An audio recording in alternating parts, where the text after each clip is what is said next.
Imagine um cenário onde um exército numeroso, experiente e acostumado com a vitória se detém diante de uma linha de homens vestidos com mantos brancos e cruzes vermelhas.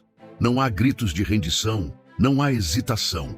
O choque entre essas duas forças é tão brutal que o som do metal colidindo ecoa como um trovão sobre as areias escaldantes do Levante. Porque, durante quase 2 séculos, a simples visão de um cavaleiro templário era capaz de fazer generais experientes recalcularem suas estratégias e rezarem por um milagre. O que tornava esses homens, que juraram viver na pobreza absoluta, a força de combate mais temida e eficiente que o mundo medieval já viu? Para entender esse fenômeno, precisamos olhar além dos mitos de tesouros escondidos ou segredos ocultos e mergulhar na realidade brutal e brilhante da organização militar que mudou o destino das cruzadas. A Ordem dos Pobres Cavaleiros de Cristo e do Templo de Salomão não nasceu como uma lenda, mas como uma resposta prática a uma necessidade urgente.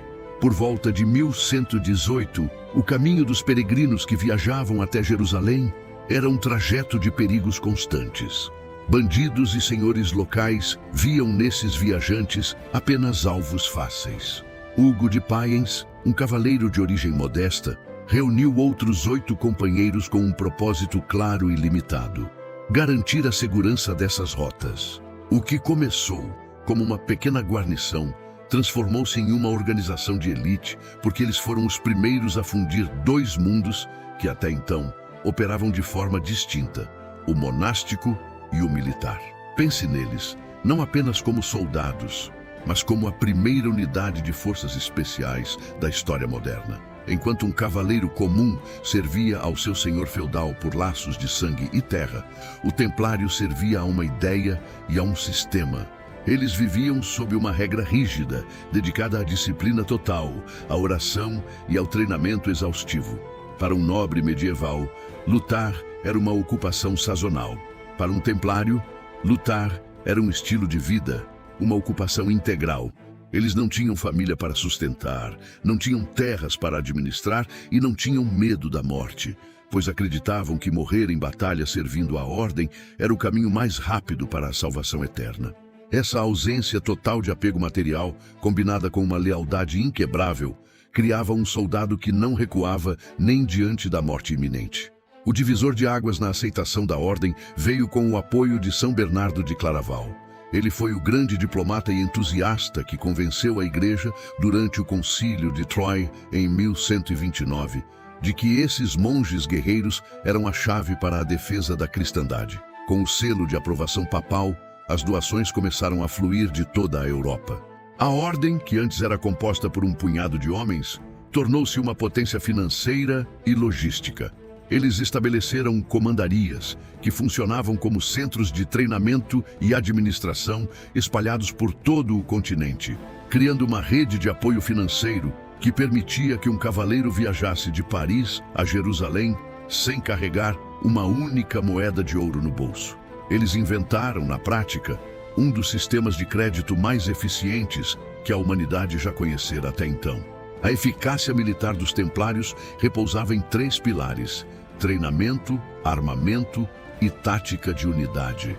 Enquanto exércitos da época costumavam ser massas heterogêneas de camponeses recrutados e cavaleiros indisciplinados, os templários operavam como uma unidade de elite sincronizada. Eles eram famosos pela sua carga de cavalaria pesada. O cavalo, para o templário, era uma extensão de sua própria armadura. Eles treinavam para atacar em formação cerrada, mantendo a linha mesmo sob fogo intenso de flechas. A disciplina era tão férrea que, proibidos de recuar, a menos que a ordem fosse dada por um superior, eles frequentemente serviam como a espinha dorsal de exércitos maiores. Eles eram a parede de aço que impedia o colapso das linhas cristãs em momentos de pânico. Um caso exemplar dessa capacidade de combate é a Batalha de Montgisart, ocorrida em 1177. Saladino, um dos comandantes mais brilhantes da história, liderava uma força numericamente superior e experiente. Ele acreditava ter a vitória garantida. No entanto, os templários, juntamente com o jovem rei Balduíno IV, utilizaram a disciplina e o terreno a seu favor. Em um ataque surpresa, a cavalaria templária rompeu as linhas de Saladino com uma precisão cirúrgica. O choque foi tão severo que o exército de Saladino se desfez. Essa batalha provou que a força não residia apenas nos números, mas na coesão tática e na prontidão absoluta da ordem. Eles não lutavam como indivíduos em busca de glória pessoal, mas como engrenagens de um mecanismo de guerra profissional. À medida que o poder da ordem crescia, com estimativas de 20 mil membros no seu auge, o desequilíbrio começou a surgir entre o que eles faziam no campo de batalha e o que faziam nos bancos das capitais europeias. Eles se tornaram os banqueiros dos reis, o que, embora prático, gerou inveja e medo. Filipe IV, o Belo, rei da França, via nos templários uma ameaça ao seu poder centralizado e uma solução para as suas dívidas impagáveis. A queda dos templários não foi o resultado de uma derrota militar no Oriente, mas de uma manobra política brutal em solo europeu. Na fatídica sexta-feira, 13 de outubro de 1307, agentes reais prenderam quase todos os cavaleiros na França. Acusações de heresia, sodomia e adoração a ídolos como Bafomete foram usadas como cortina de fumaça para a confiscação de seus bens. A tortura aplicada durante os interrogatórios foi implacável. Homens que haviam sobrevivido a décadas de guerra nas fronteiras do Império foram quebrados pelo sofrimento físico, forçados a confessar crimes sem fundamento. No entanto, documentos como o Pergaminho de Chinon, redescobertos séculos depois, revelam que o Papa Clemente V, embora pressionado pelo rei Filipe, chegou a absolver secretamente os líderes templários de heresias, reconhecendo a natureza política daquelas perseguições. Mas a engrenagem do fim já estava em movimento. Em 1312, a bula Vox in Excelso formalizou a dissolução da ordem, transferindo a maior parte de suas riquezas para a ordem dos hospitalários, esvaziando o poder que os tornara tão temidos. O epílogo dessa história é envolto em uma lenda que atravessou os séculos. Jacques de Molay, o último grão-mestre da ordem, antes de ser levado à fogueira em 1314, teria lançado uma maldição sobre o rei Filipe IV e o Papa Clemente V, convocando-os para um tribunal divino antes de um ano. A coincidência histórica é assustadora. Ambos morreram naquele mesmo ano.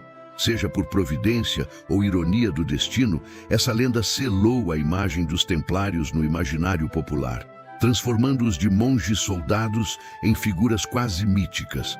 Ao analisarmos a história dos templários através de evidências, percebemos que o seu segredo era muito mais humano do que sobrenatural.